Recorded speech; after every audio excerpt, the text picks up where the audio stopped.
Bismillahirrahmanirrahim. Assalamualaikum warahmatullahi wabarakatuh. Alhamdulillahirabbil alamin. Wassalatu wassalamu ala asyrafil anbiya'i wal mursalin nabiyina Muhammadin wa ala alihi wa sahbihi wa man tabi'ahum bi ihsan ila yaumiddin. Amma ba'd. Ibu-ibu sekalian rahimani wa rahimakumullah, insyaallah pagi hari ini kita akan melanjutkan kajian kita dari kitab Al-Arba'in An-Nawawiyah. Dan kita alhamdulillah sudah sampai di hadis yang nomor 2, Bu. Sekarang masuk 11. Sekarang 11. Nah, kini ibu-ibu yang di dekat pintu bisa masuk ke dalam. Nah, bisa masuk ke dalam aja. Nanti khawatir ada yang datang lagi, duduknya di situ lagi nanti. Bakal numpuk di sana. Baik, ibu-ibu sekalian rahimani wa rahimakumullah, kita masuk ke hadis yang nomor 11. Hadis nomor 11 dari sahabat yang mulia, cucu Nabi SAW, Al-Hasan ibn Ali radhiyallahu ta'ala anhu.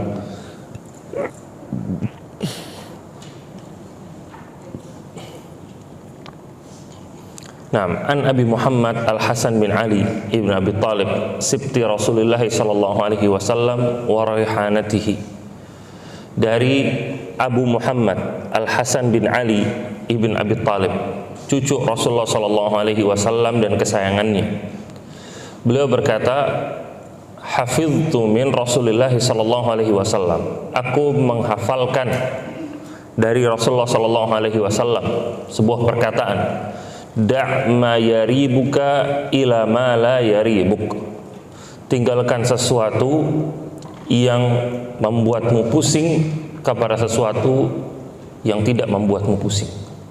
Yaribuk itu mengganggumu, membuatmu jadi galau, jadi bingung. Rawahu Tirmidzi wan Nasa'i wa qala Tirmidzi haditsun hasanun sahih. Nah, ibu-ibu sekalian rahimani wa rahimakumullah, pertama hadis ini diriwayatkan oleh sahabat yang mulia Al-Hasan bin Ali radhiyallahu taala anhuma. Beliau cucu Nabi sallallahu alaihi wasallam dan beliau lebih tua 1 tahun dari adiknya yaitu Al-Husain. Jadi Hasan ini lebih tua 1 tahun. Hasan bin Ali ini putra dari Ali bin Abi Talib dan juga Fatimah radhiyallahu taala anhuma, Fatimah binti Muhammad. Makanya beliau merupakan cucu Nabi sallallahu alaihi wasallam. Dan Al-Hasan bin Ali, beliau mendapatkan julukan Sayyidu Syababi Ahlil Jannah. Sayyidu Syababi Ahlil Jannah. Tokohnya para pemuda ahlu surga nantinya. Tokohnya, pemimpinnya adalah dia. Dan Al-Hasan bin Ali disebutkan oleh Nabi SAW ketika beliau sedang menggendong Hasan, beliau mengatakan, hadza ibni, ini adalah anakku, yaitu cucuku. Nanti akan mendamaikan bainal fi'atainil azimatain, antara 2 kelompok yang besar, kata Nabi SAW. Hasan bin Ali ini akan mendamaikan. Dan ini ternyata terjadi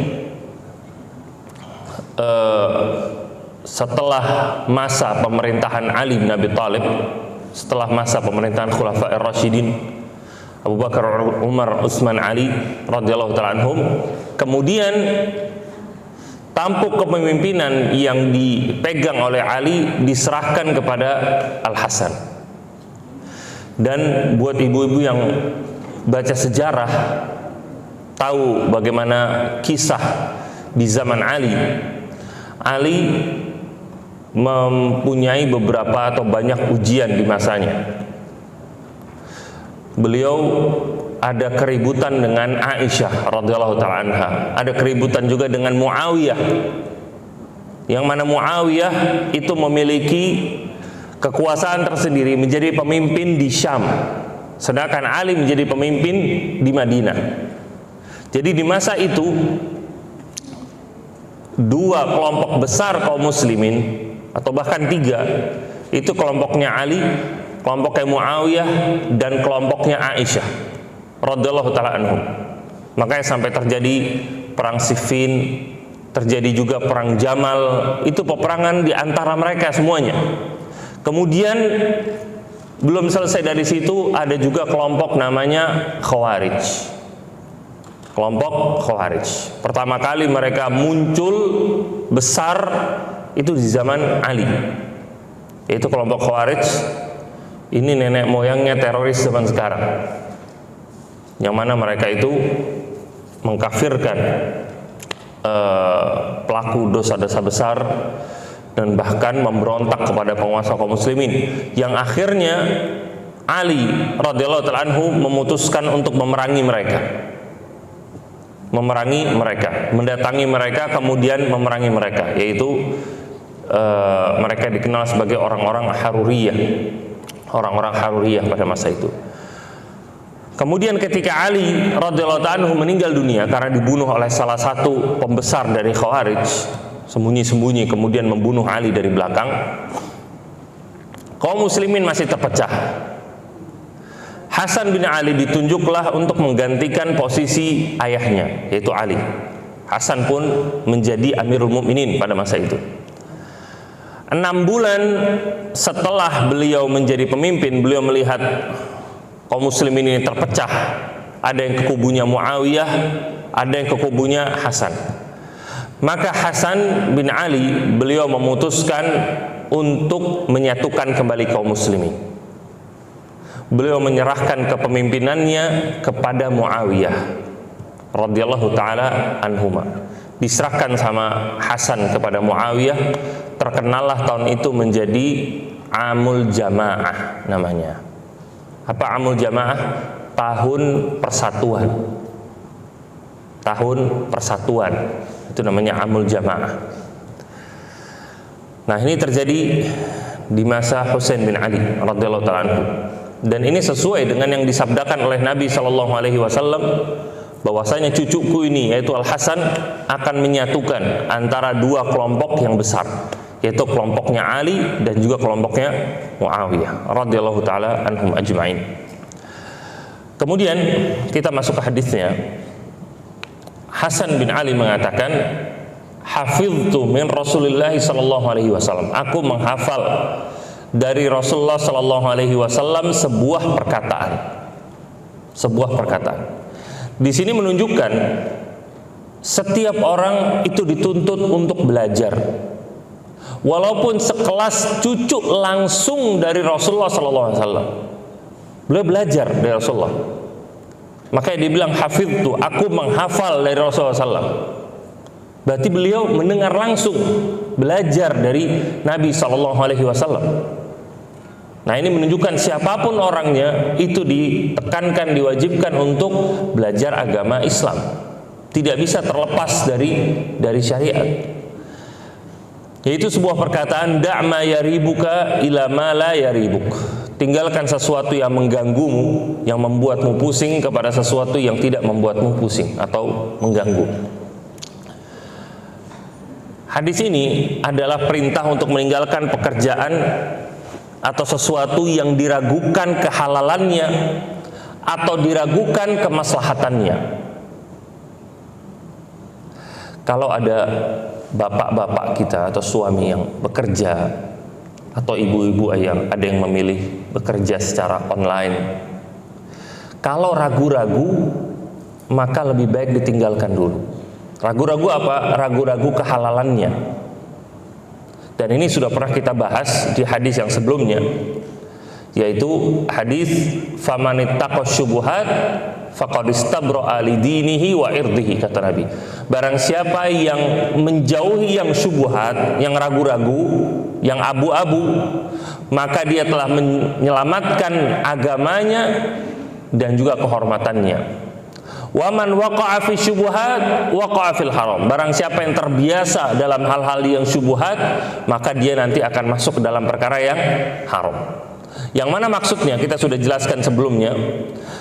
Sesuatu yang ragu-ragu, keraguan, itu bukanlah suatu hukum. Hukum itu Apa Bu? Halal, haram, mubah, makruh. Kemudian dalam hukum fikih ada wajib, ada sunnah, ada mubah, ada makruh, ada haram. Ada 5, ini hukum.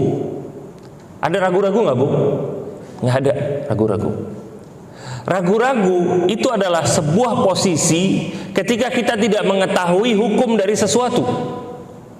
Kita nggak tahu ini sesuatu ini masuk dari masuk kemana yang kelima ini. Apakah dia wajib, apakah dia sunnah, apakah dia mubah, apakah dia makruh, apakah dia haram, kita nggak tahu. Makanya ragu-ragu itu bukan hukum. Tapi Nabi SAW menjelaskan kepada kita sebuah sikap. Kalau kita ragu-ragu, yaitu nggak tahu ini hukumnya apa antara 5 ini, maka yang terbaik adalah ditinggalkan dulu.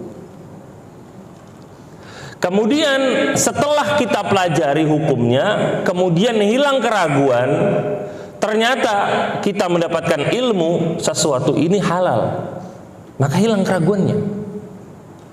Ini hilang keraguannya, pindahlah sudah masuk ke halal. Jadi kita nggak ada ragu-ragu untuk mengerjakannya. Tapi kalau masih ragu-ragu, maka ditinggalkan. Nah, inilah yang dimaksudkan oleh Nabi SAW di sini juga, da' ma yaribuka ila ma la yaribuk. Tinggalkan sesuatu yang membuatmu gundah, pusing, kepada sesuatu yang tidak membuatmu pusing. Ini berkaitan tentang suatu pekerjaan, atau ketika kita mau mengkonsumsi sesuatu tapi kita masih ragukan kehalalannya.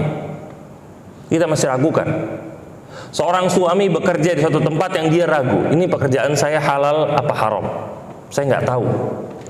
Saya dikasih pekerjaan, atau misalkan suami ini dulu ada yang pernah nanya sama saya, dia bekerja di sebuah instansi pendidikan dan dia ini punya pekerjaan sampingan. Selain dia menjadi karyawan di instansi pendidikan ini, dia punya usaha sendiri. Usaha apa? Usaha mebel. Paham Bu? Dia punya usaha mebel. Dia nanya sama anak, Ustadz, kalau kepala sekolah ini terkadang dia minta sama anak untuk pengadaan sarana dan prasarana sekolah. Pengadaan sarana dan prasarana sekolah. Kebetulan anak memegang bagian itu di sekolah, yaitu bagian sarana dan prasarana. Boleh apa enggak, kata dia, karena anak bagian sarana dan prasarana disuruh melakukan pengadaan kebutuhan sekolah, ya udah saya beli dari toko saya aja. Paham Bu? Dari toko mebel saya aja. Sekolah butuh meja, saya bagian sarana dan prasarana, ya udah beli dari meja saya aja. Saya kan jualan mebel juga. Butuh kursi, butuh lemari dan lain-lain, ya udah beli dari punya saya aja, nggak usah dari tempat lain. Ngapain dari tempat lain? Kamu apa hukumnya Bu? Apa hukumnya Bu? Hah? Yakin halal Bu? Di Indonesia yang bermuamalah seperti ini masuk penjara Bu. Di Indonesia yang bermuamalah seperti ini masuk penjara. Dia mengajukan sebuah proposal untuk mengerjakan sesuatu, ternyata dia mengambilnya dari perusahaan dia sendiri. Ini nggak boleh. Ini masuk ke apa? KPK. Korupsi. Ini masuk ke korupsi, nggak boleh. Karena nggak boleh ngambil dari perusahaan sendiri atau perusahaan yang dimiliki oleh salah satu karyawannya, itu nggak boleh. Ini peraturan di Indonesia seperti itu. Kenapa? Untuk menutup pintu-pintu korupsi. Karena itu nanti menjadi peluang bagi orang, dia bakal naikin harganya, dia bakal mainin harganya semuanya. Project yang harusnya nggak butuh, tapi dia tetap buat. Kenapa?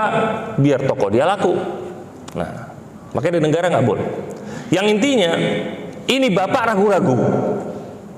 Ini bapak ragu-ragu. Ustadz, ini saya nggak tahu hukumnya halal apa haram. Dia ragu-ragu. Kemudian apa yang dia lakukan? Dia mempelajari. Dia mempelajari hal ini. Ternyata ada salah satu bagian dari KPK atau yang ngurus korupsi ini, itu secara khusus tentang masalah sarana dan prasarana. Persis seperti yang terjadi sama orang ini. Akhirnya orang ini pun meninggalkan pekerjaannya. Yang intinya, keraguan orang ini membuat orang ini menjaga dirinya. Nah, ini yang harus dilakukan. Dia kan ragu-ragu. Nah, kita ketika ragu-ragu dalam menghukumi sesuatu, tidak tahu halal apa haram, yang paling pertama kita menjauh dulu. Ini masalah halal dan haram. Kemudian juga berkaitan tentang maslahat dan mudarat. Berkaitan tentang masalah maslahat dan mudarat. Yaitu kita tahu sesuatu ini halal, tapi saya nggak tahu ini maslahat atau tidak. Saya nggak tahu, kata dia. Nah, ketika kita menentukan sesuatu, kita mau menentukan sesuatu, mau jalan-jalan misalkan, mau jalan-jalan ke gunung, ke puncak, apa jalan-jalan ke pantai? Ada dua pilihan. Saya udah lama nggak ke pantai, saya mau ke pantai. Tapi masalahnya kalau di pantai khawatir ada bulenya. Ada bule membuka auratnya, nanti anak-anak saya ngelihat. Tapi gimana ya? Pantai bagus juga, apa mungkin nanti anak-anak bisa diajak? Nah, ini menjadi diskusi sendiri di keluarga, menjadi diskusi sendiri di hati. Jadi bingung. Nah, dalam kebingungan ini, ya udah nggak usah bingung, udah ke puncak aja deh. Daripada bingung-bingung sama pantai, nanti sampai sana pusing jagain anak-anak supaya nggak ngeliatin bule-bule, mendingan ke puncak aja sudah aman. Nah, paham Bu? Ini cara pengamalannya. Da'ma yaribuka ila ma la yaribuk. Sama ketika ibu mau makan di suatu tempat, ada tempat yang satu halal, yang satu tempat abu-abu, nggak tahu. Ini halal apa haram nggak tahu. Ya udah, langsung aja pilih yang halal, nggak usah ragu-ragu. Ini pengamalan dari da'ma yaribuka ila ma la yaribuk. Bagaimana Islam itu mengajarkan kita untuk hati-hati. Maka dari itu para ulama menjadikan hadis ini sebagai salah satu pondasi dalam masalah wara'. Apa wara'? Yaitu sifat kehati-hatian, takut tercebur ke dalam dosa, nggak terburu-buru. Benar-benar dia teliti dulu suatu hal, ini halal apa haram. Kalau memang dia ragu-ragu, maka dia tinggalkan. Dan kita lihat perkataan yang singkat ini termasuk mukjizat Nabi SAW. Itu namanya apa? Jawami'ul kalim. Nabi punya mukjizat namanya Jawami'ul kalim. Anda pernah sebutkan sebelumnya, yaitu perkataan yang singkat tetapi mengandung makna yang luas. Nah, da'ma yaribuka ila ma la yaribuk. Kemudian hadis innamal a'malu binniyat, dan hadis-hadis yang lainnya. Kemudian dari hadis ini pula Islam mengajarkan kita untuk mencari ketenangan dalam diri kita. Nah, mencari ketenangan dalam diri. Jangan hidup di atas kebingungan, tetapi hiduplah di atas keyakinan. Ini yang diajarkan oleh Islam. Kita diajarkan untuk cari ketenangan, cari yang gampang, cari yang bikin hati kita tenang, cari yang nggak bikin kita pusing. Kita diajarkan untuk selalu berjalan di atas keyakinan, bukan di atas keraguan, ke kiri apa ke kanan ya, apa putar balik aja, apa tetap terus aja. Ini kan ragu-ragu namanya. Islam mengajarkan kita cari yang tenang. Kalau kita ragu-ragu tentang pekerjaan kita halal apa haram, kalau bisa tinggalkan, cari yang lain. Cari tempat yang sudah jelas kehalalannya. Ini yang diajarkan kepada kita. Nah, ini sudah pernah kita bahas sebelumnya. Kita masuk sekarang Bu ke hadis yang nomor 12. Hadis yang nomor 12. Ini hadis-hadis ini sampai hadis ke-15, ini hadisnya pendek-pendek semuanya. Hadis ke-12 dari Abu Hurairah radhiyallahu taala anhu, beliau berkata, Rasulullah SAW bersabda, min husni islamal mar'i tarkuhu ma la ya'nih.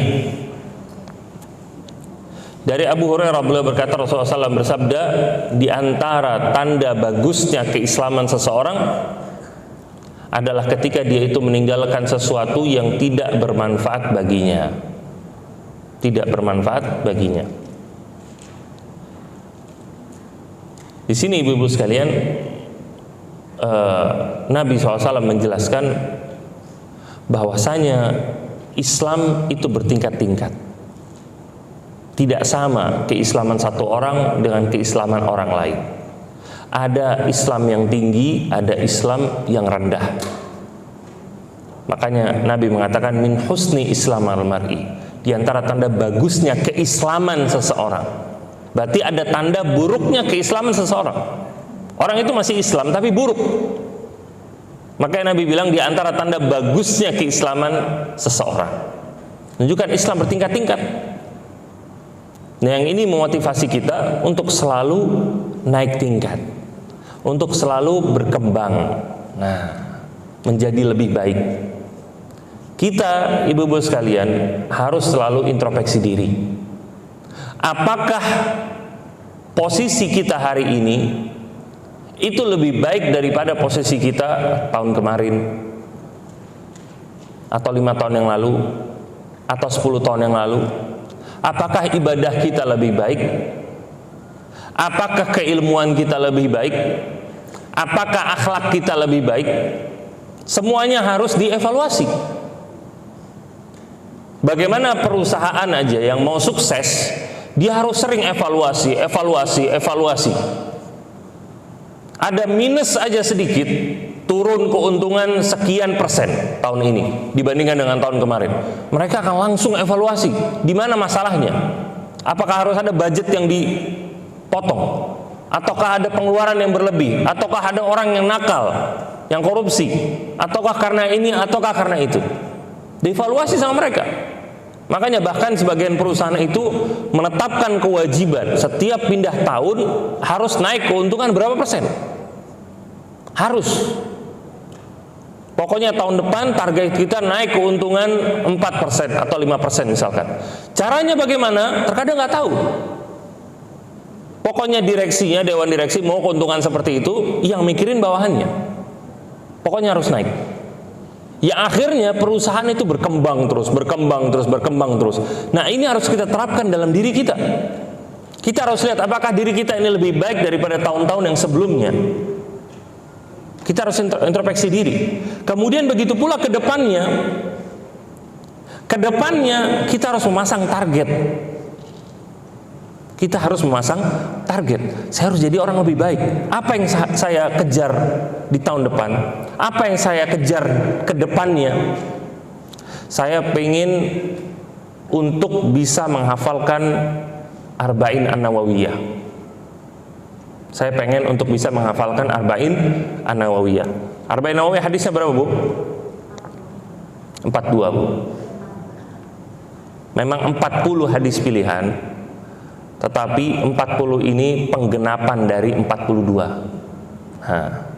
Penggenapan dari 42. Sebenarnya 42 yang ditulis sama Imam Nawawi. Kemudian ditambahkan oleh Ibnu Rajab 8. Jadi totalnya 50 semuanya.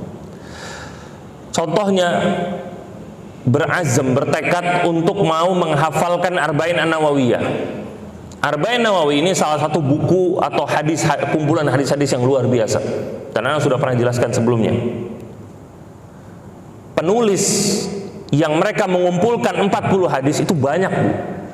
Puluhan orang itu mengumpulkan 40 hadis di bukunya, disebarkan. Yang paling terkenal dia punya Imam Nawawi ini. Karena bagaimana ada hubungan antara satu hadis dengan hadis yang lain. Bagaimana hadis-hadis yang dipilih adalah hadis-hadis yang benar-benar memang luar biasa, bermanfaat sekali. Nah, makanya luar biasa. Target saya tahun 2023 ini atau tahun 1444 Hijriah ini, saya mau menghafalkan hadis Arba'in An-Nawawiyah. Itu target namanya. Gampang apa susah, Bu? Gampang, Bu. Kalau kemampuannya kuat, bisa, Bu. Kalau kemampuannya kuat, bisa. 42 hadis. Tahun ada berapa? Ada 12 kan? Ada 12 kan? 42 bagi 12 berapa? Taruhlah 1 bulan 3 hadis. 1 bulan 4 hadis lah. 3 sampai 4 hadis. Masa nggak bisa, Bu, 1 minggu ngapalin 1 hadis, Bu? Arba'in Nawawiyah ini hadis-hadis singkat. Masa ngamalin innamal a'malu binniyat dari ujung ke ujung seminggu nggak bisa, Bu? 1 bulan 4 minggu. 1 minggu 1 hadis bisa nggak, Bu? Masa nggak bisa? Masa nggak bisa? Ini malam biniat dari ujung ke ujung, masa nggak bisa? Dan Arba'in Nawawiyah nggak semuanya panjang. Lihat hadis yang tadi kita baca. Da' ma yaribuka ila ma la yaribuk. Masa 10 menit nggak hafal, Bu? Ini satu hadis loh. Satu hadis. Da' ma yaribuka ila ma la yaribuk. Masa nggak hafal? Itu hadis ke-11. Hadis ke-12. Min husni islamal mar'i tarkuhu ma la ya'ni. Masa diulang-ulang 100 kali nggak hafal, Bu? Hafal kan? Hafal. Ibu lulus sekolah semua kan? Lulus sekolah semua. Masa nggak bisa? Bisa. Apa jadi yang dibutuhkan? Kemauan. Nah, karena namanya orang belajar, ibu-ibu sekalian, itu harus naik kelas. Harus naik kelas. Kita aja TK, SD, SMP, SMA, kuliah naik kelas. Pelajaran yang makin lama makin susah. Dan sekolah itu kan rantai, Bu. Kalau ada satu rantai aja hilang, nggak bakal nyambung. Orang sekolah SD 6 tahun, langsung masuk SMA, nyambung nggak, Bu? Nyambung nggak? Nggak bakal nyambung. Karena apa? Karena semuanya rantai, berhubungan. Mau belajar pelajaran SMA, harus belajar dulu pelajaran SMP. Nggak bisa langsung lompat. Anak TK langsung lompat ke SMP. Alah, kelamaan SD 6 tahun, langsung masuk SMP. Nggak bisa. Kenapa? Karena itu rantai semuanya. Nah, orang yang rugi, Bu, orang yang muter-muter terus, Bu. Sudah SD 6 tahun, balik lagi kelas 1, Bu. 6 tahun ini muter terus di situ, nggak naik-naik. Nggak naik-naik. Nah, belajar agama seperti itu, harus naik kelas. Harus naik kelas. Makanya tadi dikatakan, tingkat keilmuan kita sekarang sama tahun kemarin, sama 2 tahun yang lalu, sama atau beda? Itu kita introspeksi, kita evaluasi. Oh, beda Ustadz. Sekarang buku catatan Ana lebih tebel. Buku catatan lebih tebel. Coba ditanya. Nah, coba ditanya. Itu kan buku ditulis, dibaca apa enggak? Nah, harus naik level. Gimana diantara caranya? Diantara caranya adalah untuk memperbanyak cara-cara untuk belajar. Nah, untuk memperbanyak cara-cara mengambil ilmu. Belajar, Bu, bukan cuma datang kajian, bukan cuma lewat mendengar, tapi belajar itu juga menulis, belajar itu juga membaca, belajar itu juga menghafal, belajar itu juga dengan murojaah, diulang-ulang, belajar itu juga dengan diamalkan, bahkan belajar itu juga dengan mengajarkan. Itu cara belajar semuanya, Bu. Dan ini harus dilalui semuanya supaya orang itu naik kelas. Mau lihat orang nggak naik kelas, Bu? Mau orang lihat orang nggak naik kelas? Nanti lihat, Bu, masuk awal Ramadan. Ini kita Ramadan ngikut siapa? Ngikut pemerintah apa ngikut Saudi? Iya kan? Setiap awal Ramadan pertanyaan itu. Nanti akhir Ramadan, Lebaran ikut siapa? Ikut pemerintah apa ikut Saudi? Selalu. Setelah Ramadan apa? Syawal. Ini saya puasa Syawal dulu apa bayar puasa? Nah, yang ibu-ibu. Iya kan? Saya mau puasa Syawal, Ustaz, tapi saya masih ada hutang puasa. Ibu nanya gini pertama kali. Tahun kemarin nanya gini nggak? Nanya juga. 2 tahun lalu nanya juga, nanya ini juga. Jawabannya apa? Lupa, Ustaz. Udah. Ini orang nggak naik kelas namanya. Ini pertanyaan yang berulang setiap tahun. Nanti masuk musim haji sama. Ini kita puasa Arafah ngikut siapa? Itu sama, diputar terus pertanyaannya. Nah, nanti akhir tahun pertanyaannya apa? Boleh nggak Ustaz mengucapkan selamat Natal? Sama, muter terus semuanya. Dari orang-orang yang sama. Kenapa? Karena nggak naik kelas. Karena nggak naik kelas. Nah, kita harus menunjukkan bahwasanya kita ini bisa menjadi muslim yang lebih baik. Di antaranya apa? Naik kelas dalam belajar. Belajar untuk menghafal, belajar untuk menulis, belajar untuk murojaah. Apa murojaah? Apa yang kita tulis itu kita baca lagi. Kita baca lagi. Kemudian naik kelasnya apa lagi? Diajarkan ke keluarga. Ajarin ke keluarga. Saya tadi datang ke kajian, atau saya bulan ini, nggak usah tadi datang kajian, saya bulan ini datang ke 10 kajian misalkan. Banyak, kebanyakan Bu, 10. Ya taruhlah 4 kajian misalkan. Banyak diskonnya. 1 bulan 4 kajian saya datang. Berarti bukunya berapa halaman kira-kira catatan Bu? Taruhlah 10 halaman, 1 kajian 2 halaman. Dudukin anak-anak, ajarkan ke mereka. 15 menit masa nggak bisa Bu? Itu catatan yang 10 halaman, buka, sampaikan ke mereka. Percaya sama saya, setelah itu ditutup, ilmu yang ada di buku itu pindah ke sini Bu. Pindah.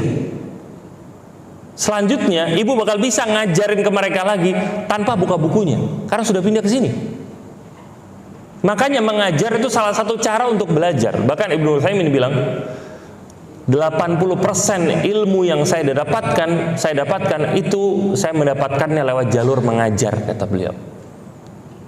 Karena namanya mengajar Bu, itu bukan cuma punya ilmunya, tapi juga harus tahu bagaimana menyampaikan ilmunya.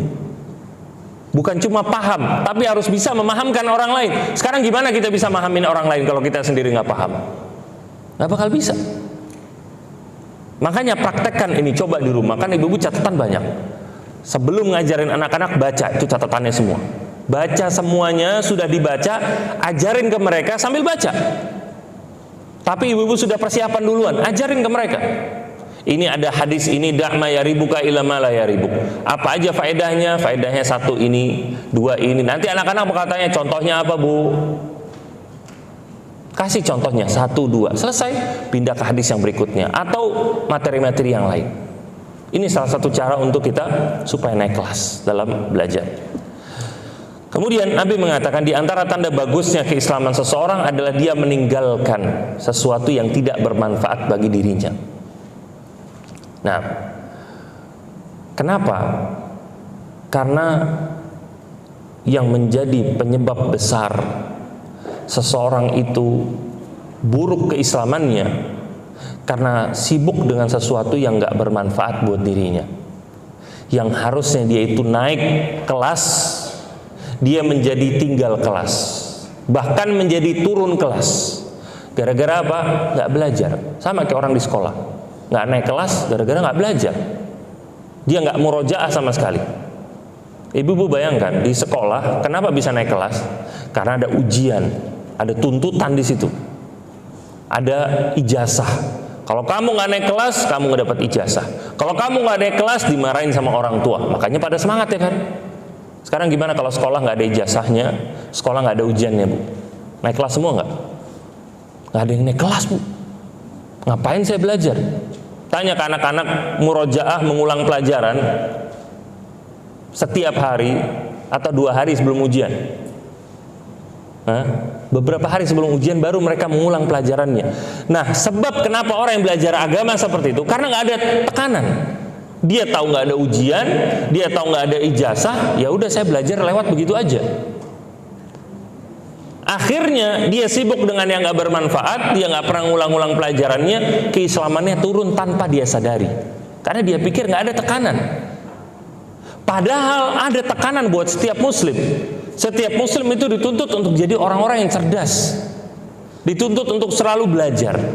Dan gak cukup dari situ, dituntut untuk mengamalkan apa yang dia pelajari. Itu kan tuntutan namanya. Dituntut untuk memperbaiki tata cara ibadahnya. Bagaimana cara memperbaiki tata cara ibadah? Lewat jalur belajar. Itu kan pengamalan namanya. Bagaimana supaya puasanya lebih baik? Bagaimana supaya puasanya lebih bagus? Dia harus tahu bagaimana cara puasa yang benar. Nanti kita masuk bulan Ramadan, harus belajar bagaimana puasa yang benar. Harus belajar bagaimana baca Al-Quran yang benar. Yang terbaik bulan Ramadan memperbanyak bacaan Al-Quran atau memperbanyak tadabbur Bu?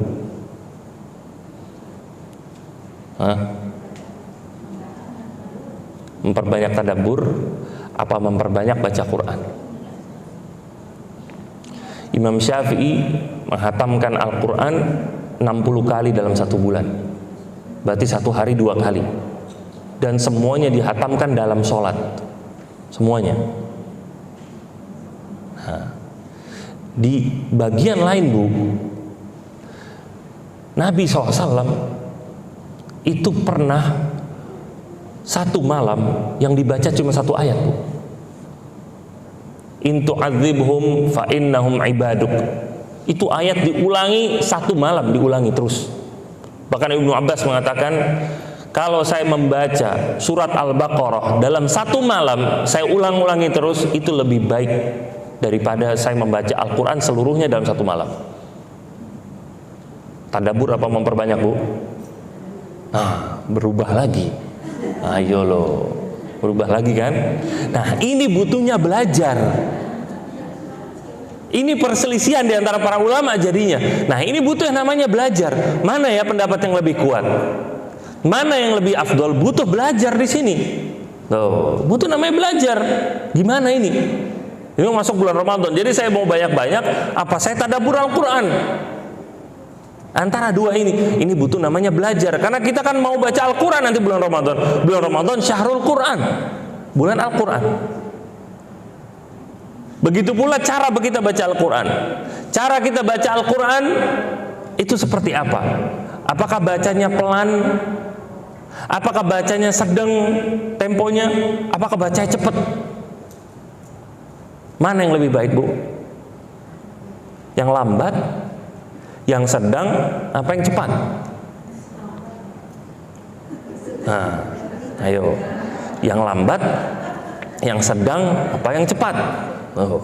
Ini butuh ilmu semuanya. Wah, ntar jadi bingung. Bacaan nanti bulan Ramadan kayak gimana? Mau cepat, apa lambat, apa sedang? Ini semuanya ada sunnahnya. Ini semuanya ada sunnahnya. Yang satu namanya tahqiq. Tahqiq itu bacanya lambat. Hadar itu membacanya cepat. Tawassut itu pertengahan. Mana yang lebih afdol? Ini butuh belajar. Saya sengaja nggak mau ngasih tahu, belajar makanya. Nah, supaya naik kelas, supaya belajar terus kitanya.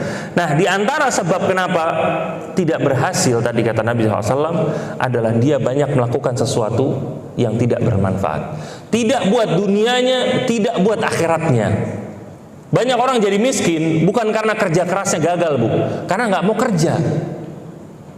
Karena nggak mau kerja, nggak mau bersusah payah, kerjaannya tidur di rumah, dapat yang penting buat makan hari ini sekali, cukup, nggak mau kerja lagi. Tapi impiannya jadi orang kaya, nggak bakal bisa. Kita lihat sekarang banyak kaum muslimin sibuknya main game, Bu, main game terus. Ini kan nggak manfaat sama sekali. Tidak manfaat buat dunianya, duitnya nggak nambah, pahalanya nggak nambah. Bagus kalau yang wajib-wajib masih dijaga. Kalau wajib-wajib dilalaikan juga, dosa berubah akhirnya. Nah, ini hasil dari banyak melakukan sesuatu yang nggak bermanfaat. Kemudian ini juga mengajarkan kepada kita untuk selalu hati-hati dalam berbicara, hati-hati dalam berbuat. Kita harus timbang, ini ada manfaatnya atau tidak. Bukan cuma dalam berkata, bukan cuma dalam ngomong, tapi dalam apa yang kita lakukan. Ini ada manfaat atau tidak. Makanya para ulama itu mereka benar-benar memanage waktu mereka. Mereka nggak mau melakukan sesuatu yang nggak manfaat buat mereka. Mereka bakal hitung kira-kira ini makan waktu berapa lama. Dihitung sama mereka. Kita kembali lagi, bagaimana para ulama dulu itu mereka selalu memanage waktu mereka. Mereka benar-benar menjaga waktu mereka.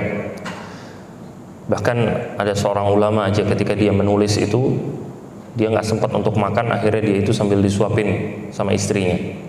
Karena saking sibuknya dia untuk menulis. Dan tadi saya mau ceritakan bagaimana ada seorang konsultan bisnis saja, ini urusan dunia. Dia itu punya rate setiap 1 jam itu $1.000 1 jam, dan 1 jam itu dia akan mulai on time, berhentinya pun on time. Konsultan, kamu nanya sama saya jadi konsultan selama 1 jam ini, beres 1 jam nggak ada diskon 5 menit 10 menit ngobrol-ngobrol dulu di luar, nggak ada, Bu. Sudah 1 jam tutup buku langsung. Itu $1.000. Dan Ana juga ceritakan, Ustadz kata Ana yang nyeritain ke Ana, ini setiap CEO perusahaan, setiap mereka punya rapat, ada yang ngajak dia rapat, dia bakal nanya, keuntungan saya apa untuk rapat sama dia? Apa benefit yang saya bakal bisa dapatkan? Oke, sekarang keuntungannya segitu. Berapa lama rapat yang dibutuhkan? Dia bakal nanya. Setengah jam. Saya nggak punya waktu setengah jam. Saya punya waktu cuma 10 menit atau 15 menit rapat. Sampai seperti itu. Nah, ini menunjukkan bagaimana mereka aja, bahkan terkadang orang-orang kafir, mereka benar-benar menjaga waktu mereka. Mereka nggak mau bikin sia-sia semuanya. Nah, kita orang muslim harusnya lebih bisa menjaga ini, yaitu menjaga apa yang kita katakan, menjaga apa yang kita perbuat. Ketika kita mau melakukan sesuatu, maka pertimbangkan, ini sesuatu ini bermanfaat nggak buat saya, bermanfaat nggak buat dunia saya atau buat akhirat saya. Saya malam ini jalan-jalan, saya mau kuliner malam ini. Ini yang saya dapatkan dari kuliner ke sana apa? Rasa kenyang. Oke, jalan-jalan satu kali iya. Kemarin sudah belum? Jalan-jalan sudah. Kemarin lusa sudah belum? Sudah. Habis waktunya malam semua. Malam itu Nabi SAW ajarkan setelah Isya untuk tidur, atau untuk ngobrol hal-hal yang bermanfaat, atau untuk belajar, atau untuk baca buku. Itu waktu malam. Gak mungkin waktu kita habiskan terus untuk jalan-jalan, terus keliling ke sana, keliling sini. Waktu habis akhirnya. Waktu habis. Nah, ini harus kita pertimbangkan. Ada keuntungan dunia ataukah ada keuntungan akhirat di situ? Itu kita lihat. Terkadang kita disuruh untuk mengurus sesuatu, mengurus pengajian misalkan. Harus rapat, mau bikin daurah. Ini kan waktu yang dipergunakan. Tapi lihat, oh saya punya keuntungan akhirat di sini. Saya punya keuntungan akhirat. Bisa ngobrol, bisa ta'awun, membuat sebuah tabligh akbar atau daurah yang bagus. Nggak perlu di situ ada perhitungan dunia. Kenapa? Keuntungannya akhirat. Itu nggak ada masalah. Tapi ketika ada masalah bisnis, saya nggak mau. Kenapa? Keuntungannya jelek. Keuntungannya nggak bagus. Saya merasa nggak untung. Ini bisnisnya jelek. Nggak ada masalah. Saya nggak mau ketemu. Nah, ini seorang muslim harus dipertimbangkan ini terus. Tapi ketika dia nggak mau mempertimbangkan ini, habis keislamannya. Maka bakal turun terus. Maka Nabi bilang min husni islamal mar'i tarkuhu ma la ya'ni. Kemudian ibu-ibu sekalian, di sini yang bermanfaat, kata Nabi SAW, di antara tanda bagusnya keislaman seorang adalah dia meninggalkan sesuatu yang tidak bermanfaat bagi dirinya. Apa itu yang bermanfaat? Yang bermanfaat itu adalah sesuatu yang bisa mendekatkan dirinya ke tujuan hidupnya. Itu namanya bermanfaat. Yaitu yang bisa mendekatkan dia ke tujuan hidupnya. Dia tujuan mau masuk surga atau tujuan mau jadi orang kaya. Tujuan saya mau ini, tujuan saya mau itu. Hal yang bermanfaat itu hal yang bisa menolong kita untuk makin mendekat ke tujuan-tujuan tersebut. Ini seperti tadi dijelaskan. Dan kemudian berkaitan tentang tujuan akhirat, yang menjadi tolak ukur sesuatu bermanfaat atau tidak, itu syariat, bukan hawa nafsu. Yaitu maksudnya, kalau yang dia kejar adalah surga, maka sesuatu yang bermanfaat buat dia, yang harus dia kerjakan adalah sesuatu yang sesuai dengan syariat, bukan sesuatu yang berlawanan dengan syariat. Kenapa? Karena jalan menuju surga itu sudah dipatenkan bagaimana caranya. Orang nggak bisa bikin jalan tembus sendiri, bikin jalan alternatif sendiri, itu nggak bisa. Jalannya sudah dipatenkan. Orang masuk surga, ia lakukan A, B, C, D dan lain-lain yang sudah dijelaskan sama Nabi SAW. Itulah jalan yang bermanfaat buat dirinya. Seorang mau masuk surga, maka jaga rukun Islam.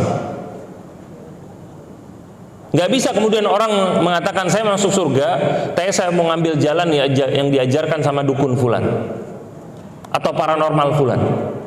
Mau masuk surga, bertapa di goa di atas gunung apa, nggak tahu. Itu cara untuk masuk surga, cara untuk penebusan dosa, kata dia. Nah, ini nggak bisa. Kenapa? Jalan itu nggak diajarkan sama Nabi SAW. Nah, kemudian ibu-ibu sekalian rahimani wa rahimakumullah, kita masuk ke hadis nomor 13. Hadis nomor 13. Ini hadisnya pendek sampai hadis ke-15.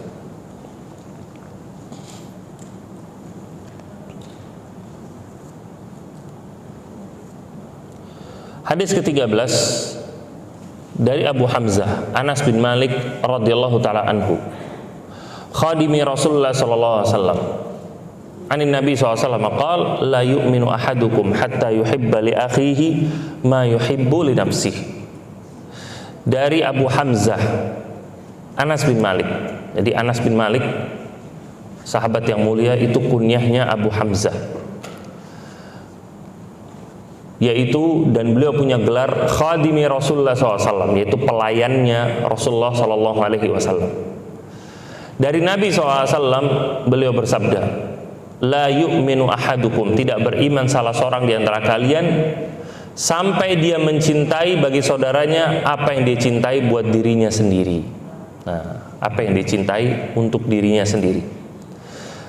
Di hadis ini penekanan bagi kita untuk memberikan kepada saudara kita apa yang kita cintai, apa yang kita sukai. Sebagaimana kita suka untuk diperlakukan dengan baik, suka untuk dihormati, maka hormatilah orang lain. Kita suka kalau kehormatan kita ini dijaga sama orang lain, maka jangan rusak kehormatan orang lain. Kita nggak mau kalau kita diomongin sama orang, tapi kita suka ngomongin orang, maka ini berlawanan dengan hadis ini. Kita mau aib kita ditutup sama orang, maka tutup juga aib saudara kita. Inilah maksud tidak mencintai, la yu'minu ahadukum, tidak beriman salah seorang di antara kalian sampai dia mencintai bagi saudaranya apa yang dicintai buat dirinya sendiri. Nah, dia suka diperlakukan dengan baik, maka perlakukanlah saudaranya dengan baik. Ada orang-orang yang suka bercanda kelewatan, ngejek orang lain, mencela orang lain, kemudian ngebully yang lain untuk jadi bahan ketawaan. Tapi giliran dia dibales, marah dia. Giliran dia yang bercandain sama orang lain, giliran dia yang dibully sama orang lain, marah. Tapi dia suka gituin ke orang lain, dia sendiri digituin gak mau. Nah, ini gak benar namanya. Jadi ini perintah dalam Islam untuk memberikan perlakuan baik kita kepada orang lain. Begitu pula sebagaimana kita gak mau dizolimi, maka jangan zolimi orang lain. Kemudian di sini juga ada motivasi dari Nabi Shallallahu Alaihi Wasallam. Dengan kita memberikan pada saudara kita apa yang kita cintai, ini juga akan menambah keimanan kita. Nah, ini cara untuk keimanan itu naik. Maka Nabi mengatakan la yu'minu ahadukum, tidak beriman salah seorang di antara kalian. Yaitu maksudnya kalau kalian mau dianggap memiliki keimanan yang benar, maka berikanlah kepada saudara kalian apa yang kalian cintai bagi diri kalian sendiri, berikan kepada mereka. Ini maksudnya. Kemudian juga di hadis ini menjelaskan keimanan itu bertingkat-tingkat. Nah, keimanan itu bertingkat-tingkat. Tadi kita sudah jelaskan keislaman bertingkat-tingkat, begitu pula keimanan bertingkat-tingkat. Nggak sama antara seorang mukmin dengan mukmin yang lain, muslim dengan muslim yang lain, seorang muslimah dengan muslimah yang lain. Itu berbeda-beda semuanya. Dan ini harus membuat kita termotivasi untuk berlomba-lomba menjadi yang terbaik. Bukan menjadi yang terbaik di hadapan manusia, tapi menjadi yang terbaik di hadapan Allah. Ini yang harus kita kejar. Datang ke majelis taklim, ini datang ke kajian ini, Bu. Berusaha jadi orang yang terbaik di kajian ini, Bu. Menjadi orang yang paling mendengarkan, menjadi orang yang catatannya paling bermanfaat buat orang lain. Itu jadi orang seperti itu. Kalau perlu setelah selesai kajian, itu hasil catatan dia di-share ke yang lain. Mungkin ada yang terlewat, di-share mungkin ada yang tidak hadir. Dia mau menunjukkan dia ini terbaik, tapi bukan ditunjukkan kepada manusia. Itu ditunjukkan kepada Allah. Niatnya itu lillahi ta'ala. Ada Ustadz Armen Tobu rahimahullah ta'ala, atau yang sekarang yang masih ada di Madinah, Ustadz Ariful Bahri namanya. Dia seorang ustadz, dia kuliah di Madinah itu 2 fakultas, Bu. Yang satu itu fakultas dakwah usuluddin, itu fakultas akidah. Yang satu lagi fakultas syariah. Tetapi yang resmi dia itu ada di fakultas akidah. Apa maksudnya, Bu? Fakultas akidah dia itu belajar masuk di pagi hari, jam 7:30 sampai zuhur. Setelah zuhur dia masuk ke fakultas syariah fikih sampai sore. Dan itu nggak resmi, dia asal masuk aja menjadi pendengar aja, sekedar mau belajar, Bu. Sekedar mau belajar. Jadi di sana itu diperbolehkan. Kalau kita sekarang kan asal masuk ke fakultas kedokteran UI, boleh nggak, Bu? Diusir, Bu. Diusir. Kalau sana boleh. Maksudnya nggak ada peraturan tertulis boleh, nggak ada. Cuma diperbolehkan, nggak ada masalah. Ini saking rajinnya dia, pagi sampai siang di fakultas dia, siang sampai sore di fakultas orang lain. Dia seperti itu. Dan dia di fakultas yang siang itu, fakultas syariah, sama semangatnya seperti dia di fakultas pagi. Sama. Seperti dia benar-benar belajar. Dia sama-sama nyatet, dia sama-sama meringkas, dan ternyata ringkasan dia itu yang terbaik di kelasnya. Entah di fakultas yang pagi atau di fakultas yang siang. Sampai setiap waktu ujian, teman-teman satu kelasnya itu minta catatannya ke dia. Ini padahal fakultas kedua dia loh ini. Dia nggak resmi di situ. Tapi menunjukkan bagaimana keseriusan dia itu mau belajar. Dia bisa menjadi terbaik di situ. Padahal nggak ada tuntutan ijazah, nggak ada tuntutan ujian, tapi dia belajar karena yang dia inginkan itu ilmu. Nah, ini yang harus kita kejar, menjadi orang yang terbaik. Tapi di hadapan Allah. Dalam belajar, jadilah yang terbaik ketika belajar di majelis taklim ini, jadilah yang terbaik. Bawalah buku, catatlah kajian, fahami dengan benar, share ke yang lain kalau bisa. Itu jadilah yang terbaik. Dan ini bukan cuma berkaitan tentang masalah pengajian, tapi berkaitan semua masalah yang lain. Jadilah kita ini yang terbaik dalam ibadah kita. Kita nggak sombong kepada orang lain, kita katakan saya ini yang terbaik ibadah daripada kalian. Enggak. Tapi kita mau buktikan kepada Allah, saya bakal menjadi yang terbaik bukan cuma dalam belajar, tapi juga dalam beramal. Kita mau buktikan kepada Allah. Maka kita jaga sholat-sholat sunnah kita jaga puasa-puasa sunnah kita buktikan kepada Allah. Supaya kita bisa naik keimanan kita kepada Allah Ta'ala. Kemudian dari hadis ini pula, ibu-ibu sekalian, at-ta'bir bi akhihi fihi isti'taful lil muslim, yaitu bagaimana Nabi SAW menggambarkan sesama muslim itu dengan saudara. Tidak beriman salah seorang di antara kalian sampai dia mencintai bagi saudaranya apa yang dia cintai bagi dirinya sendiri. Jadi Nabi memberikan gelar sesama muslim itu sebagai saudara.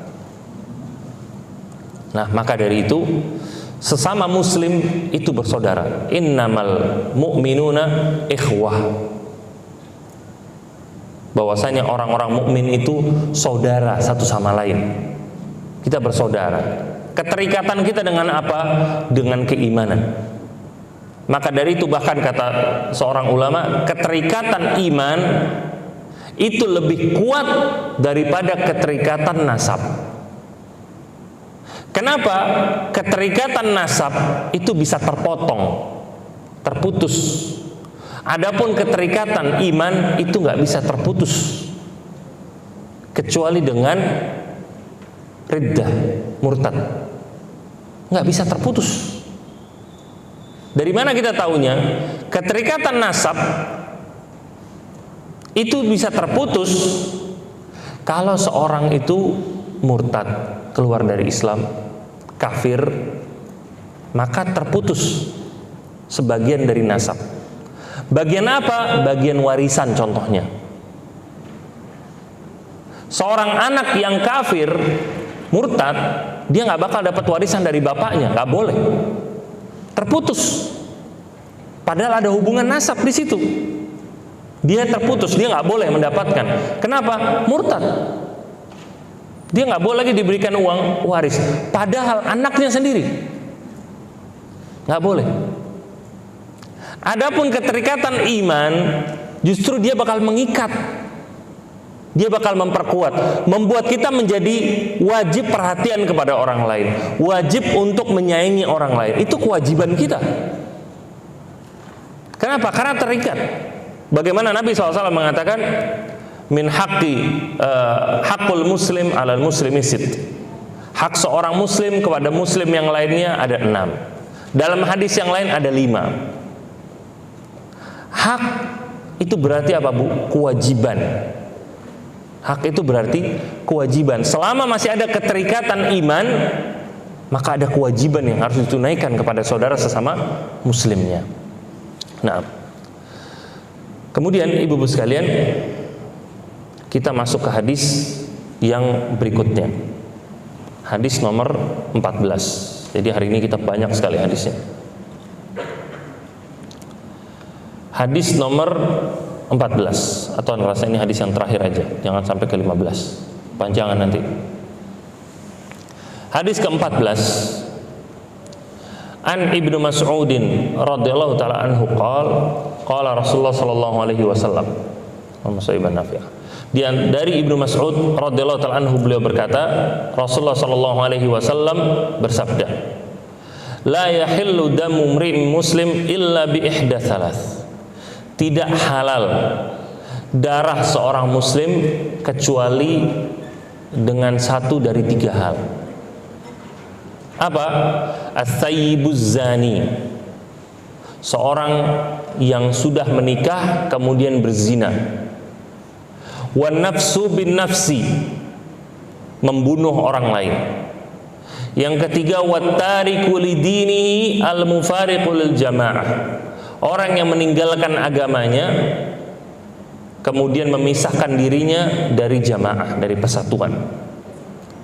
Salah satu dari 3 golongan ini, atau 3 golongan ini adalah 3 orang yang dihalalkan darahnya dalam Islam.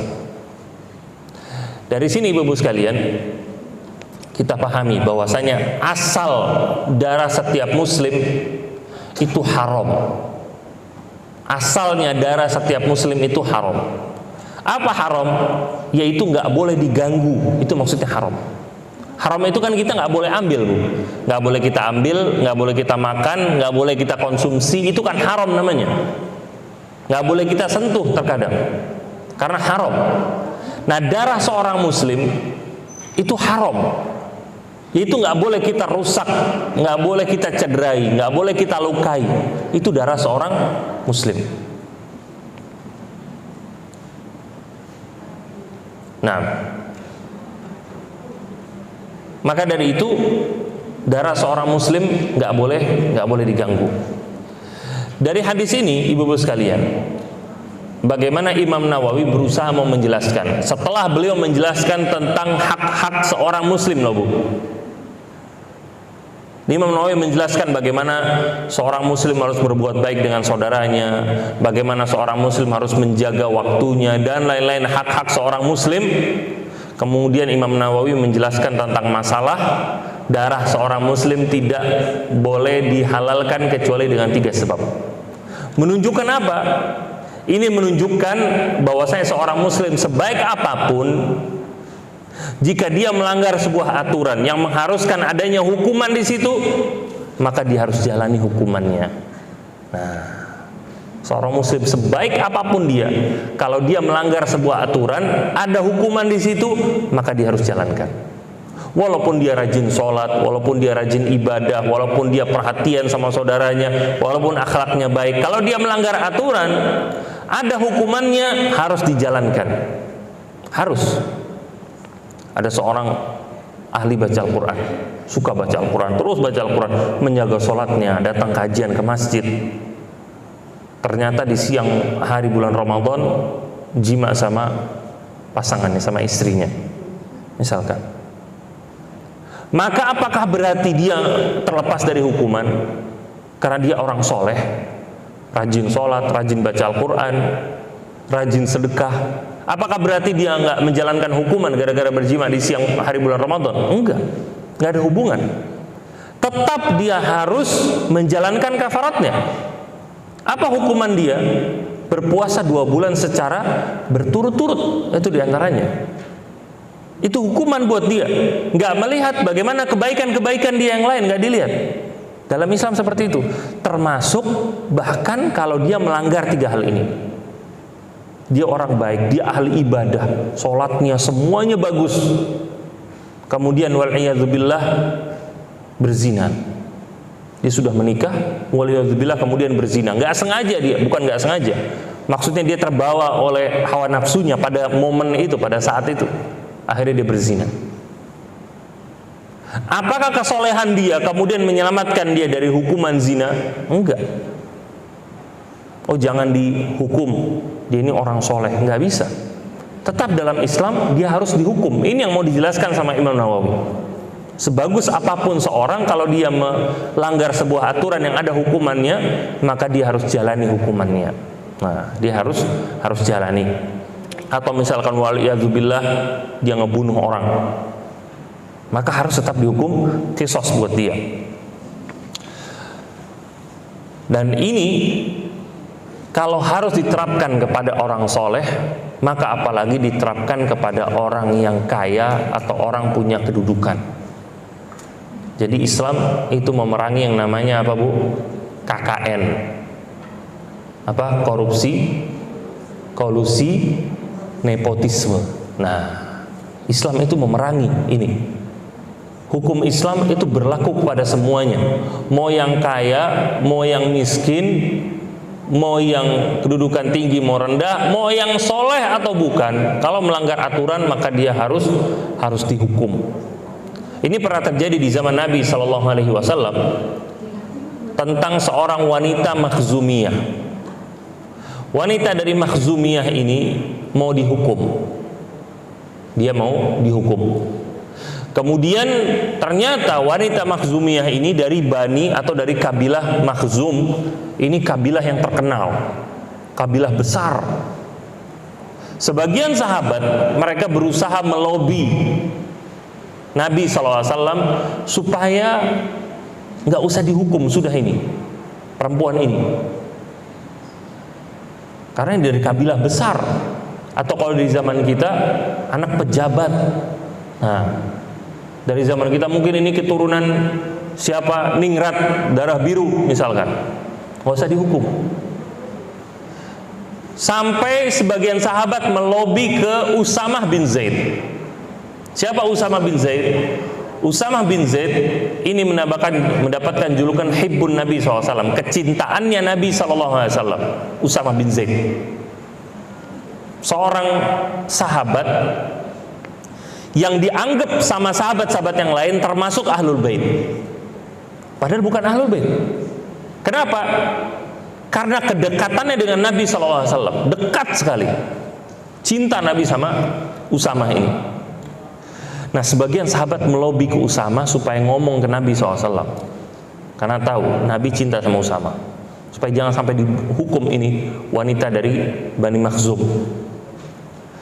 Kemudian dikabarkan kepada Nabi SAW, maka Nabi SAW pun marah.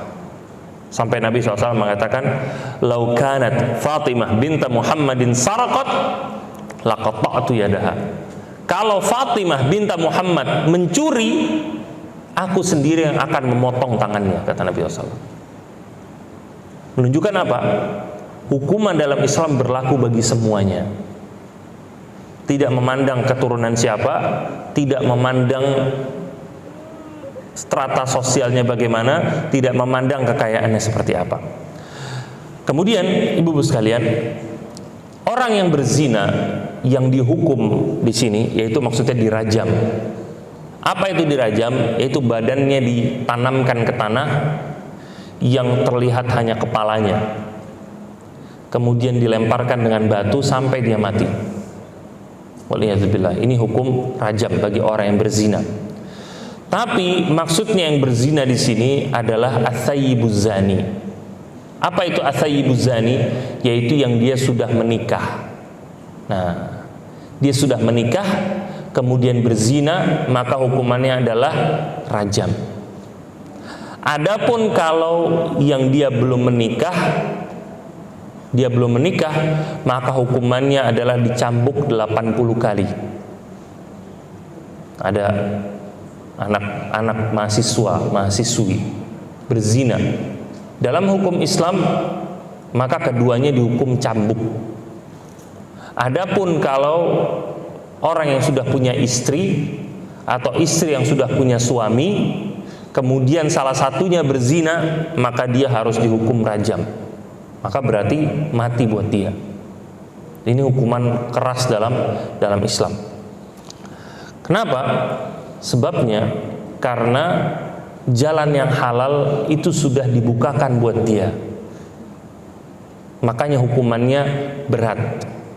Yang mudah dia dicambuk adalah untuk mengajarkan dia mengontrol hawa nafsunya. Itu hukuman buat dia supaya dia kapok. Dia nggak boleh mengikuti hawa nafsunya kemana hawa nafsunya inginkan. Di antaranya untuk berzina. Makanya dihukum cambuk. Adapun orang yang dihukum rajam padahal dia sudah menikah atau dia sudah menikah maka dia dihukum rajam adalah karena jalan halal untuk menyalurkan nafsunya itu sudah ada. Tapi dia tetap memilih jalan yang haram, makanya hukumannya berat. Nah, kemudian selanjutnya adalah wa nafsu bin nafsi. Yaitu yang dihukum mati dalam Islam adalah yang membunuh orang lain.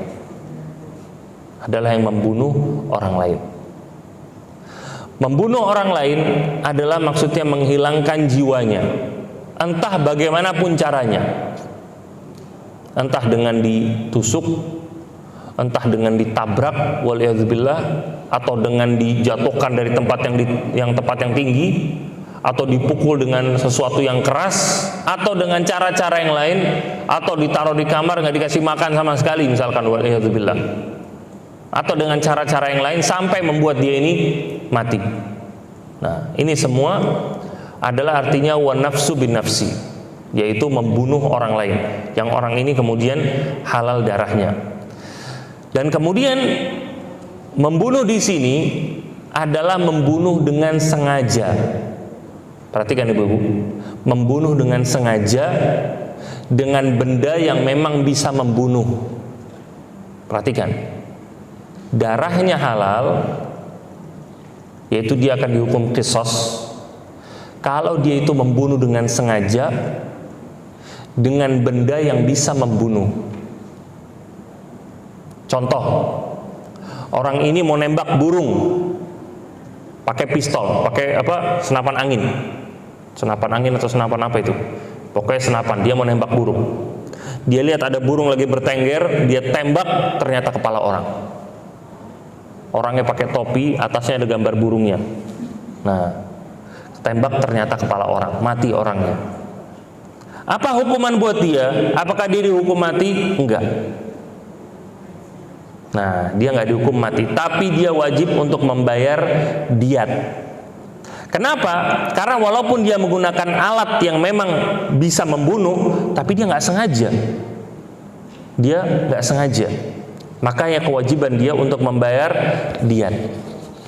Contoh yang lain adalah kalau seorang melempar orang lain dengan pulpen.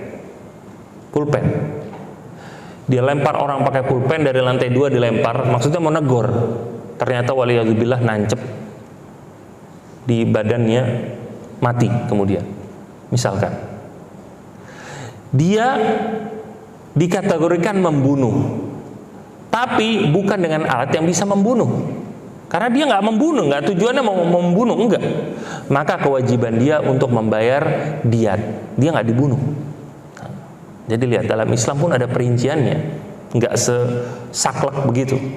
Yang dianggap membunuh harus dibunuh adalah orang yang membunuh dengan sengaja dan juga dengan alat yang bisa membunuh.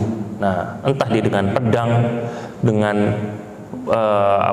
senjata dan lain-lain. Nah, kemudian yang ketiga adalah wattariku lidinihi al-mufariqu lil jamaah, yaitu orang yang murtad, keluar dari agamanya, dan juga disebutkan dia menolak untuk bertaubat. Setelah diberikan waktu untuk bertaubat kembali ke agama Islam, dia nggak mau. Di pendapat yang lain dikatakan bahwasanya kemudian dia mengumumkan kepada orang-orang dia ini murtad. Berbangga dia umumkan kepada orang-orang, dia bikin keributan. Dia murtad. Nah, dia dalam Islam dihukumi hukum mati. Vonis mati. Dan bahkan hartanya kemudian diambil ke Baitul Muslimin, ke Baitul Mal, menjadi harta negara, aset negara, harta yang dia miliki karena dia telah murtad.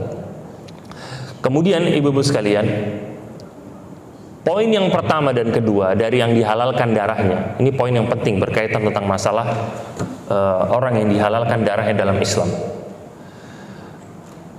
Pezina yang dirajam, pembunuh yang dibunuh karena qisas, hukuman itu semuanya menjadi penghapus dosa. Itu adalah kafaratnya dia, penghapus dosanya dia. Orang yang berzina kemudian dirajam, itu adalah penghapus dosa zinanya dia. Nanti di hari kiamat dia nggak ada lagi dosa zina, karena sudah dihapuskan dengan rajamnya dia. Begitu pula pembunuh yang dibunuh. Dia dibunuh secara qisas di dunia, haddan, itu menjadi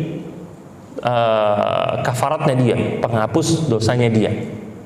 Jadi bukan sekedar sebagai hukuman, tapi itu sebagai penghapusan dosanya dia. Itu sudah otomatis. Itu yang pertama. Kemudian poin yang kedua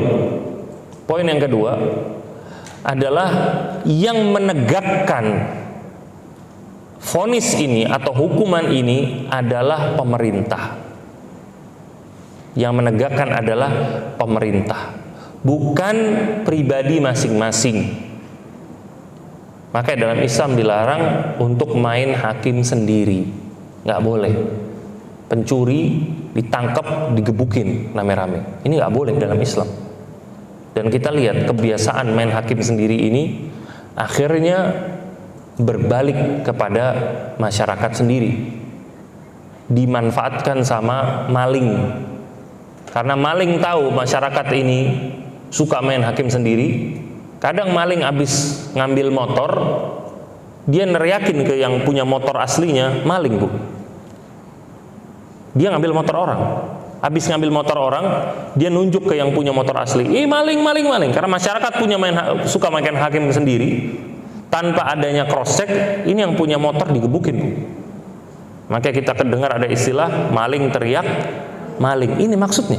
Itu caranya dia. Karena dia tahu masyarakat suka main hakim sendiri.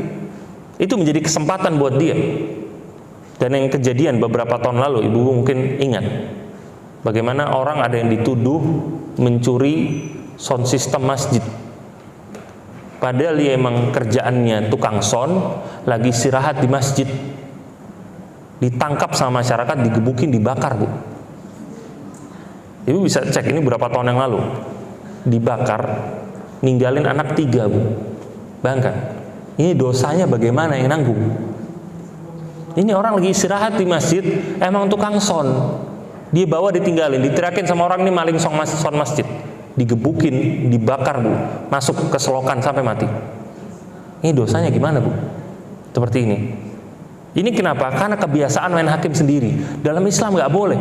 Islam dibilang hukumnya barbar, dibilang hukumnya hukum liar. Tapi Islam ada aturan yang jelas. Walaupun yang qisas itu, yang membunuh itu dibunuh, yang berzina dihukum rajam, tapi aturannya jelas dalam Islam. Dan salah satunya yang menegakkannya adalah pemerintah, bukan masyarakat sendiri. Nggak bisa kemudian masyarakat asal bunuh, masyarakat asal tangkap, asal rajam. Nggak boleh dalam Islam. Nggak boleh. Ini dilarang dalam Islam.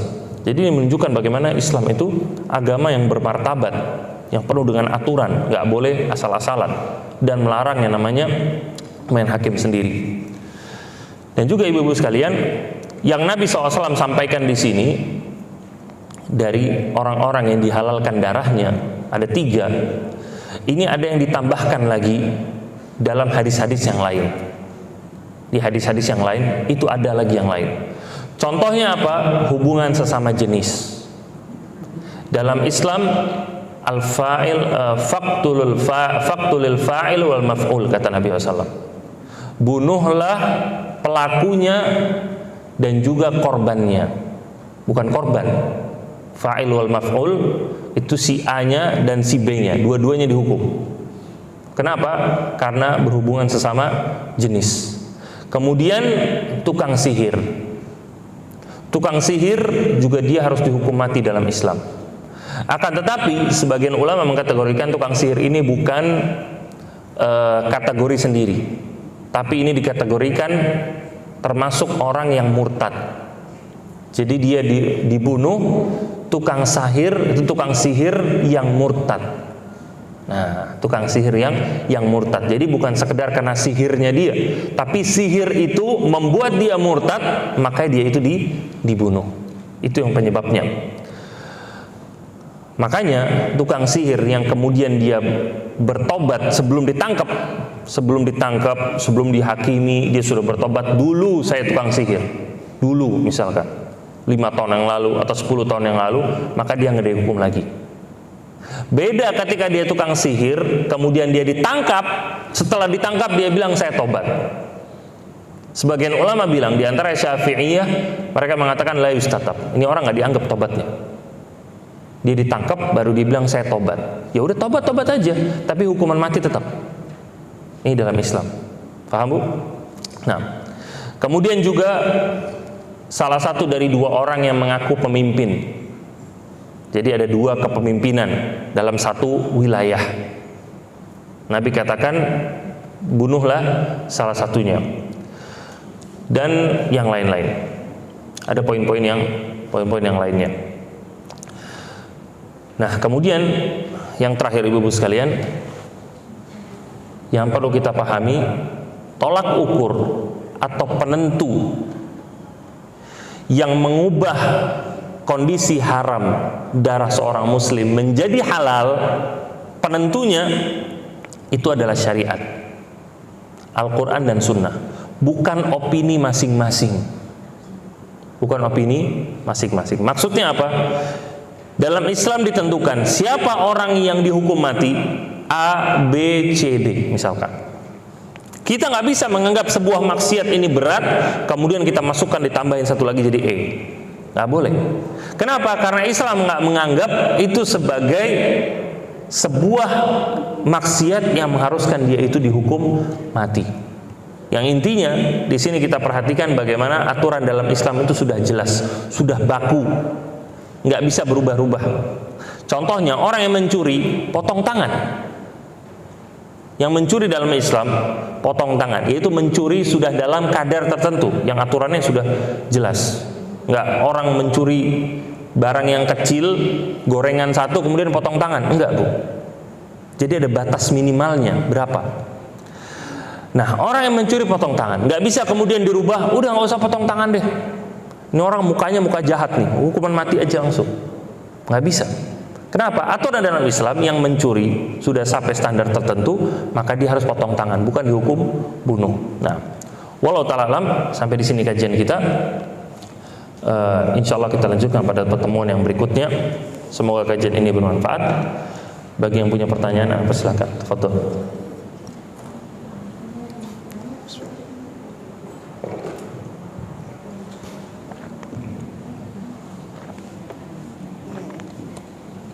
Bismillah, Assalamualaikum warahmatullahi wabarakatuh.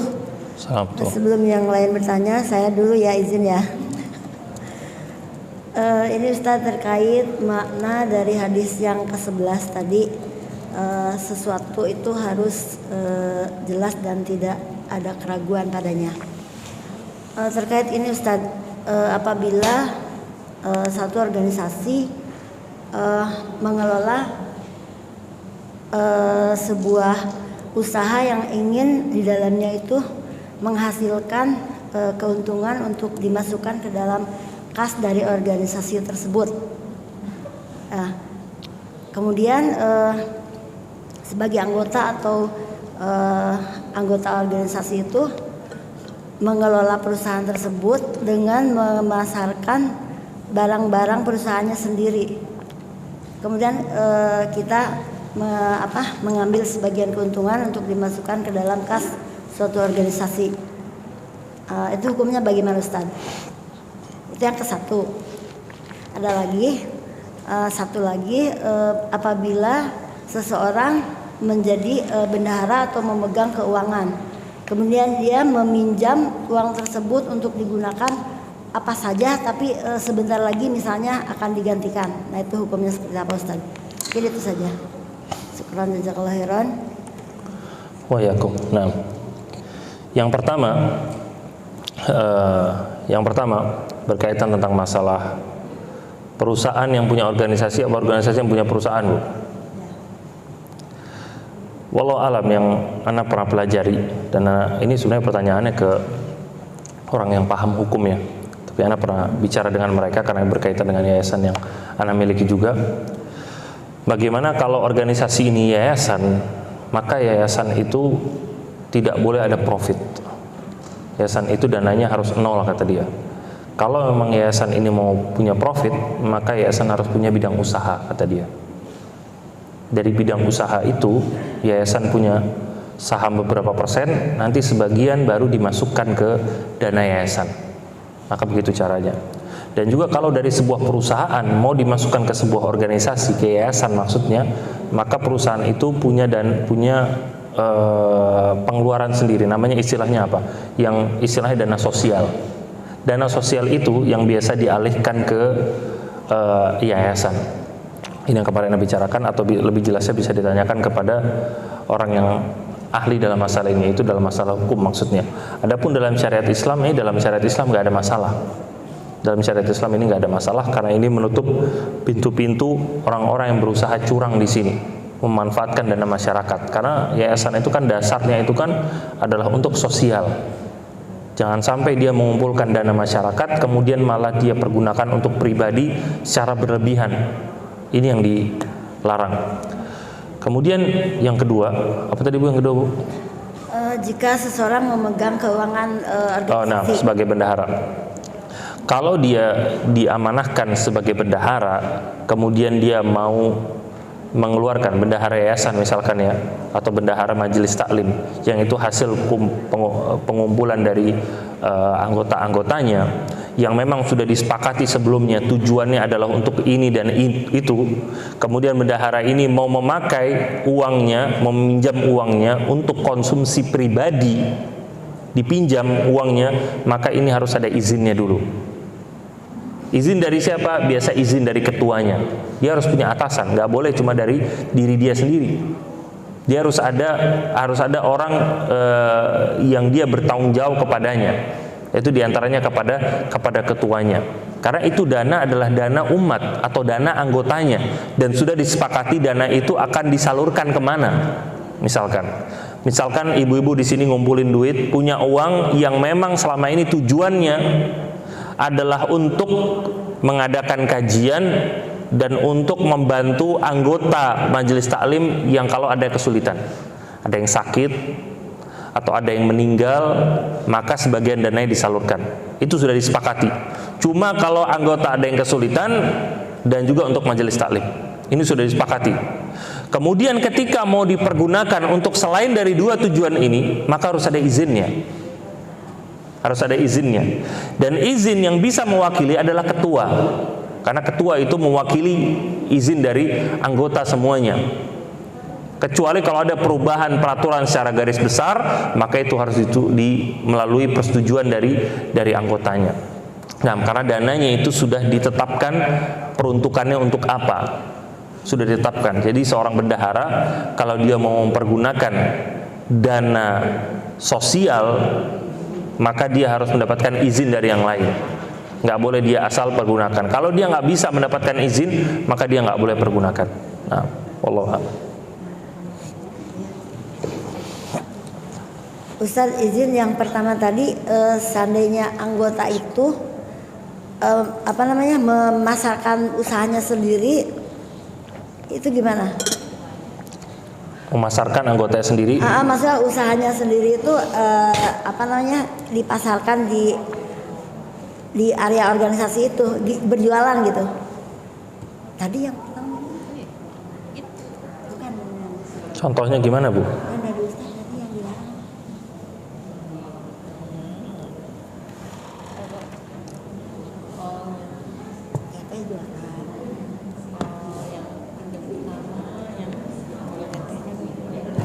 Nah, mungkin pertanyaan yang lain dulu aja ya. Ada lagi nggak yang lain? Yang lain ada yang ingin bertanya, silakan. Ayo.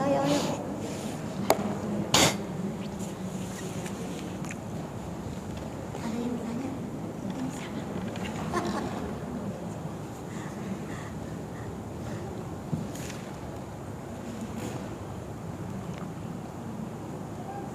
Yang lain belum ada yang bertanya, Ustaz. Iya, nah. Sudah? Belum. Oh, belum. Belum ada yang bertanya, Ustaz, belum ada ini. Jadi saya pertanyaan tadi lagi, bolehkah misalnya anggota organisasi tersebut itu memasarkan di usahanya organisasi itu. Misalnya organisasi punya usaha. Nah, usahanya itu barang-barang milik anggotanya gitu. Nah, iya. Yang tadi saya sampaikan itu adalah ketentuan dari negara. Ketentuan dari negara. Jadi yang Anda lihat ini ketentuan dari negara juga yang berarti skalanya itu skala besar. Skala besar. Adapun skala kecil, Anda ngelihat itu nggak ada masalah. Karena sebenarnya dalam syariat itu nggak ada masalah. Tapi ini yang dipermasalahkan kalau dari segi negara. Karena itu nanti bakal berkaitan dengan pajaknya, bakal berkaitan dengan pajak perusahaan, dengan pajak pribadinya, dengan pajak gajinya, itu akan berkaitan semuanya. Makanya dipertanyakan sama negara, dan nanti bakal khawatir adanya korupsi di situ. Makanya ini semuanya termasuk ke skala besar. Adapun skala kecil, Anda rasa tidak diatur sama negara, jadi itu nggak ada masalah. Nggak ada masalah sama sekali. Karena dalam hukum Islam itu nggak ada masalah. Nggak ada masalah sama sekali. Nah. Baik, Ustaz, syukron, jazakallahu khairan. Yang lain silakan, ada yang bertanya?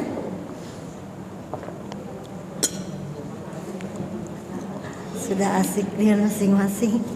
Insya Allah cukup, Ustaz. Karena dalam Islam sendiri contohnya, yang dulu itu sempat ramai tentang masalah sedekah Jumat. Nah ya, Ustaz. Sedekah Jumat, dia mempromosikan ke grupnya, ngajak orang-orang untuk sedekah Jumat.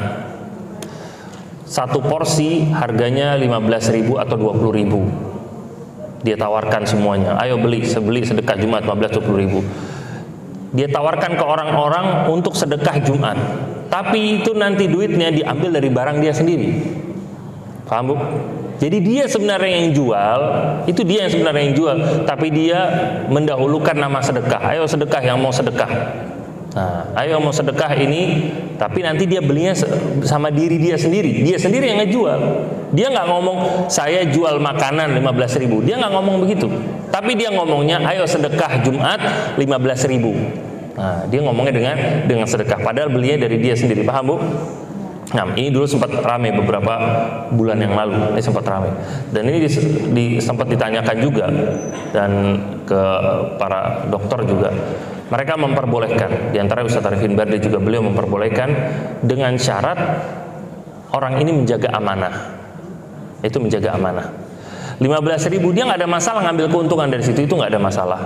Tapi dia memang amanah. Amanah dalam artian harganya itu memang sepadan dengan apa yang dia jual, yang dia sedekahkan. Orang melihat 15.000 dari makanan, apa adanya di situ? Nasi, ayam, sayur satu, buah satu, sama aqua kan, itu wajar, normal segitu. Nah, selama itu masih normal, masih sepadan standar masyarakat, itu nggak ada masalah. Tapi dijual ayo sedekah Jumat 15.000, ternyata yang dia bagikan nasi doang. Nah, nasi doang, itu dia ngambil keuntungan banyak banget kan di situ kan. Nah, ini nggak boleh seperti itu. Selama dia bisa menjaga amanah, menjual dengan harga yang masuk akal, masih standar, maka itu nggak ada masalah. Ini nggak ada masalah sama sekali dalam Islam. Nah, iya. Ada pertanyaan yang lain, Bu? Insya Allah cukup, Ustaz. Cukup ya. Kita tutup sampai di sini. Wallahu taala alam. Wassalamualaikum warahmatullahi wabarakatuh. Wassalamualaikum warahmatullahi wabarakatuh.